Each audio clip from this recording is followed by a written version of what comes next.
Hey guys, how's it going? Hope you're doing well. My name is Crown, and today I'm going to read you some very interesting stories that I hope that you're gonna love. And now, without further ado, let's go!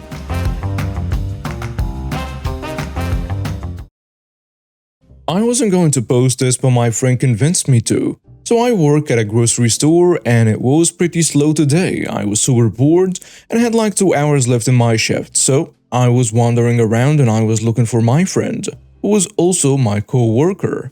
Right as I was rounding the corner to the produce section, I heard people arguing near the winery and the crying baby. Me, being curious and bored, decided to check it out. Well, turns out it was my friend. He was arguing with this woman with an oversized baby bag and a stroller with what looked to be a pretty irritated baby. I walked up to them to try and mediate the situation. And this woman looked to be around her mid-30s. She had obnoxiously and obviously dyed blonde hair and a horrible tan. She looked super irritated when she saw me and rolled her eyes when I started to talk to her. Turns out she had been stealing wine. She was stuffing wine bottles in her baby bag and even hid one behind her baby, which explains her crying.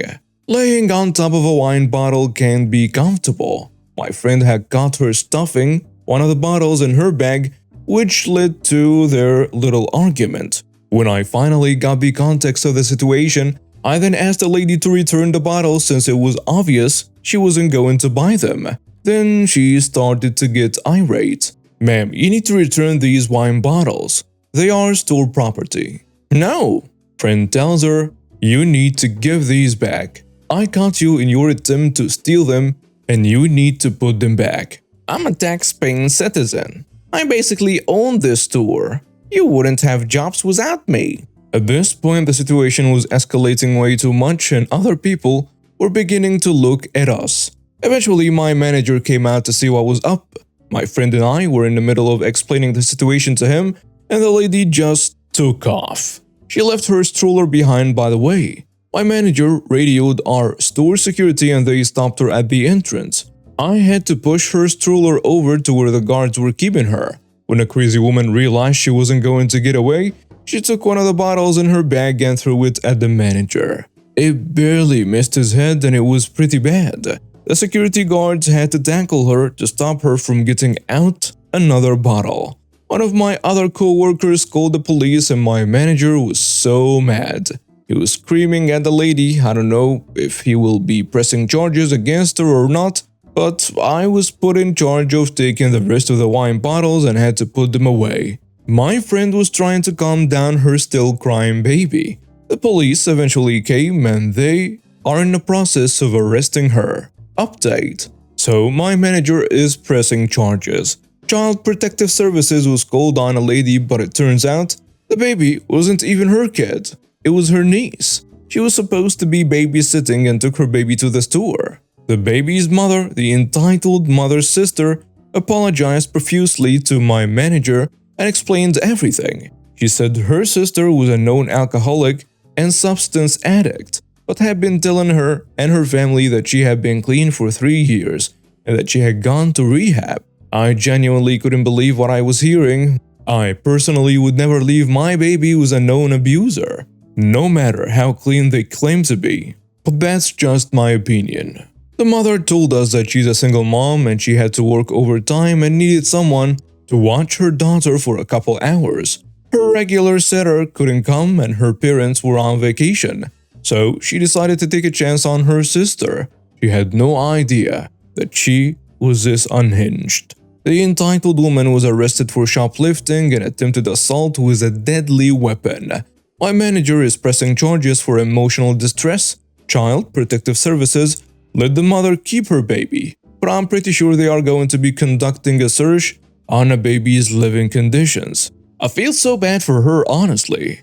Anyways, my friend and I were also reprimanded for confronting a shoplifter because that does go against store policy, and he unleashed a bunch of chaos by doing so. I understand why we aren't allowed to, but I couldn't in good conscience watch an unhinged woman possibly endanger a baby. So yeah, that's pretty much what happened. A story of accidental sweet revenge. Recently, there was a protest near my city against the expansion of an open-pit mine into a natural and highly biodiverse area. Protesters went to occupy the mine, trespassing, and slept there. Now, I fully support their cause. And I truly believe protests have their place in most countries, but there are a few reasons why I think their approach to the situation is dumb. Namely, the fact my country is one of the rare truly direct democracies in the world. If you want something changed, literally anyone can go collect signatures for it, and it gets put up for a vote if you collect enough of them. The number is relatively low and very achievable. By extension, the government tends not to really respond to illegal protests, strikes, and so on. I know this is not essential to the story, but I'm simply trying to illustrate how this protest wasn't doing much other than putting people in danger and feeding the egos of a bunch of idiots who look like they are cosplaying as parents' disappointments who want to make a statement. If they were collecting signatures, I'd be the first to sign. The story starts when a friend approached me to ask me if I had a sleeping bag I could lend to her. I didn't understand that she wanted it because she was planning on going to that protest, and I would never have lent it to her had I known exactly what she was planning on doing with it, because, well, it's clear that event could only have been a crap show. Bunch of drunk/high people illegally camping on the edge of an enormous man-made cliff. Anyways, being the trusting idiot I am, I lent her the sleeping bag without second thought. She went to the protest and just left the sleeping bag lying around while she went off to do her protesty stuff. Now the issue with leaving stuff lying around at that kind of event is that these people are also highly opportunistic anarcho-communists. The sleeping bag disappeared instantly. When my friend realized this, she went to speak to one of the organizers. By his own account, this is the conversation he had with one of the protesters. "Hey, do you know who that sleeping bag belongs to?" "No idea." "You can take it." "Nice." And then he walks off with a sleeping bag. Yep, that's how selfish, inconsiderate, and stupid these people are. By the way, the organizer still doesn't understand what is wrong with what he and the protester did. I can picture this idiot thinking to himself, "It isn't her sleeping bag, it's our sleeping bag." Anyways, the sleeping bag was gone. I wouldn't care that much about it if it wasn't for the fact that the sleeping bag belonged to my grandfather, who suffered from Parkinson's disease and passed away a few years ago. I never got to know him while he wasn't in pain, and it was truly heartbreaking to grow up watching him get weaker and weaker every time I saw him. To me, that sleeping bag represented a time where he was healthy enough to go out and enjoy a weekend camping in nature. It really meant a lot to me, and I'm wondering why I lent it to anyone in the first place. Sometimes I have too much faith in people not being idiots/jerks. There is literally a 0 chance of me ever seeing that sleeping bag again, and it's thrown me into a weird, semi-grieving state of mind, coupled with absolute disbelief of the hypocrisy that occurred at that protest. However, there is a bright side to the story, and that bright side is called sweet, sweet revenge. Although, I have to admit it was completely accidental. You see, the protesters who were occupying that mine are all very hardcore vegans, to the point of being perfectly happy going to jail over the illegal stuff they do on a regular basis to support their cause. Well, it turns out that my grandfather's sleeping bag was manufactured before synthetic insulating fillers were widespread. Suckers absolutely filled to the brim with, wait for it, goose, down of all things.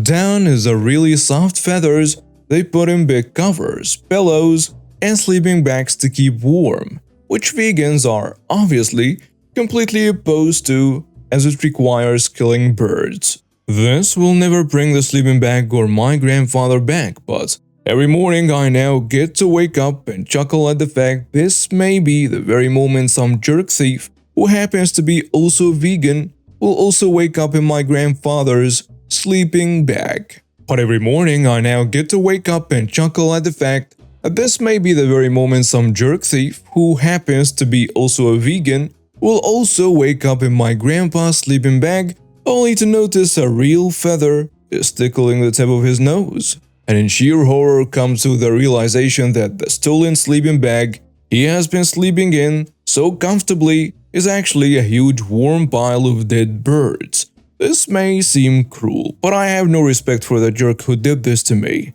The thought of his face when he makes that discovery makes me smile at the memory of my grandfather. The sleeping bag is old and has a few holes, so this is likely to happen sooner than later. And to top it all off, my grandfather worked for one of the most notorious environmentally destructive transnational corporations. I'm actually slightly embarrassed, but this is my heritage, and I'm by no means proud of it being a nature enthusiast. But screw it. If it means I can toast my grandfather at the expense of some stealing jerk who's literally sleeping in his own hypocrisy, I'm more than happy to do so. The thief will never know this, but it feeds my cynical sense of humor. So there you go. The story of how I got back at a thief without even meaning to. Disclaimer: this has nothing to do with veganism. I just have no respect for jerks in general.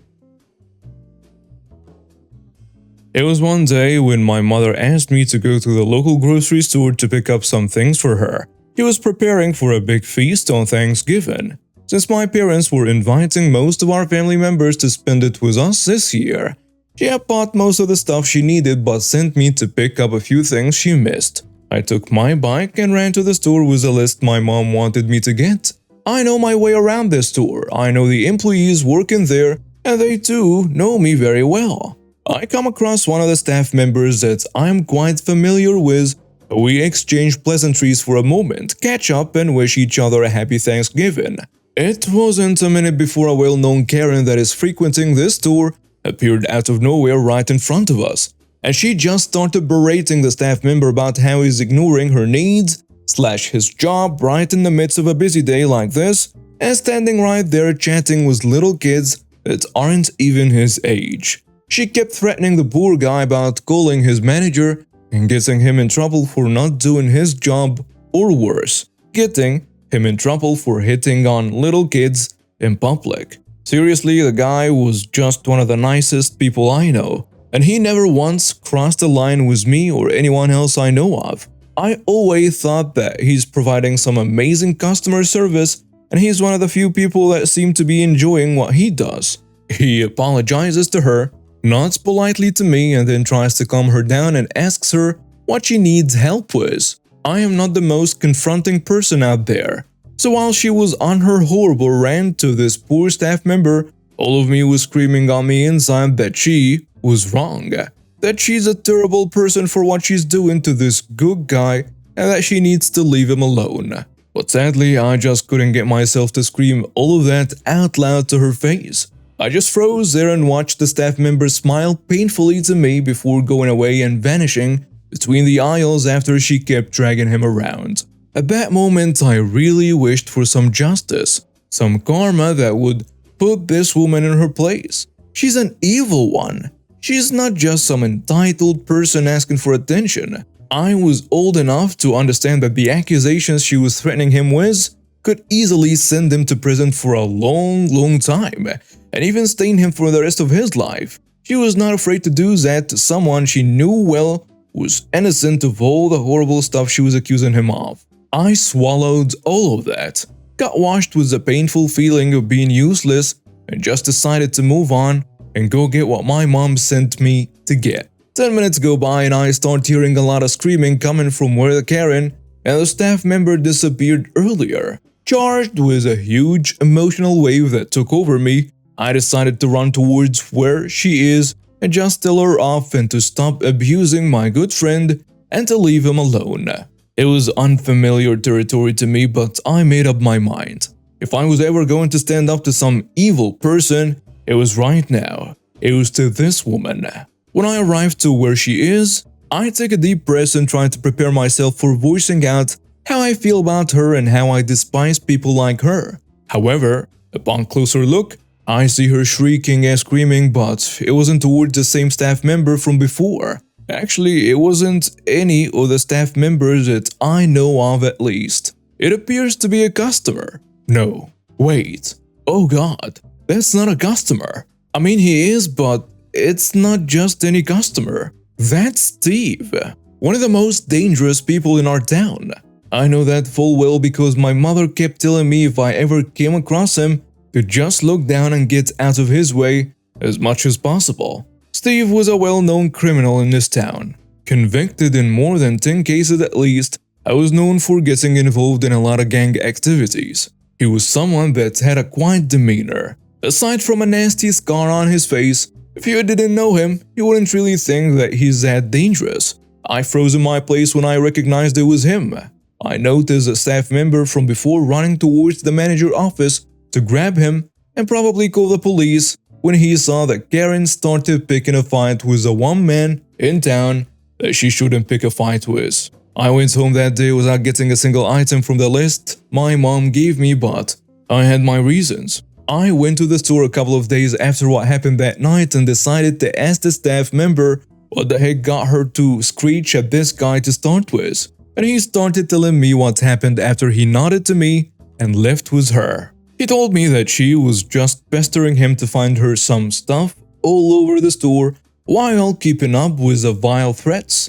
Then she bumped into Steve while walking backwards. She caused him to drop what he was picking from the shelf and then started getting into his face about how he should watch where he's going and stuff like this. Steve did not say a word to her, just kept staring at her the whole time with dead fish eyes. And that got her aggravated even more. Now, I don't know if she knew who he was or not, but at that point it didn't matter, to be honest. She was a Karen. Karen think differently, process things differently, and act on it differently. After a good 5 minutes of screaming into his face with the manager and a staff member trying to calm her down and get her away from him, she shoved him. She probably did just to get any reaction from the numb guy standing right in front of her.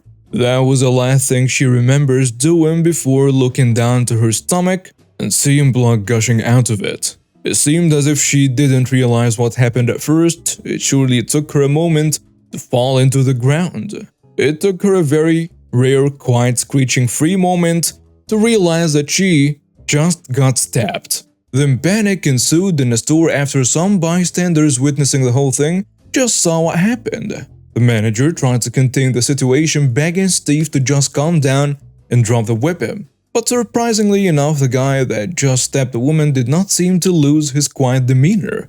He had the same indifferent reaction on his face as before, and just stood there right where he was the whole time. Didn't even try to run or attack anyone else. The cops arrived shortly after, and it seemed that the manager had called him right before any of that even happened. They didn't have a problem cuffing up Steve or stripping him of the weapon he stabbed her with. EMTs took Karen on a stretcher, and everyone that witnessed the whole situation seemed as if they were just stunned, including me. I barely managed to get back home, and after some time, I eventually managed to tell my mother what I just witnessed, and she just looked horrified. I heard later that Karen made it and that she didn't die because of her wound. And even a few months later, I was walking down the street with a couple of my friends and saw her limping to her car while using crutches. Sometimes I wonder if what happened that night to her had any connection to the fact that at one point, when I was in that store seeing her torture that poor guy, I truly wished for karma to strike that woman down and gives her what she deserves. All I'm saying is that she brought this on herself and that she deserved it. I hope she learned her lesson and came up with something from that horrific experience. And as for Steve, last I heard he was still in prison, for many reasons actually, aside from stabbing that entitled woman. And now we have reached the end of today's stories. Thank you for watching and see you next time.